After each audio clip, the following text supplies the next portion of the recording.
жилийн цалингаа сарын дотор олмоор байна уу? 10 жилийн цалингаа жилийн дотор орломоор байна уу? За сайн бацгаана уу?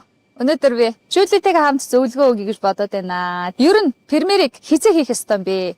Ер нь би өнөөдөр эхлэх үү, тэтгэвртэй гараад эхлэх үү, ер нь хизээ хийх вэ гэд хүмүүс айгүй их асуудаг. Айл болохын бизнесийг заавал тэтгэврийн нас гэд хүлээгээд авахгүй. Залуу байгаа дээрээ, эд бүтээмжтэй байгаа дээрээ эхлэвчээ гэж зөвлөнө.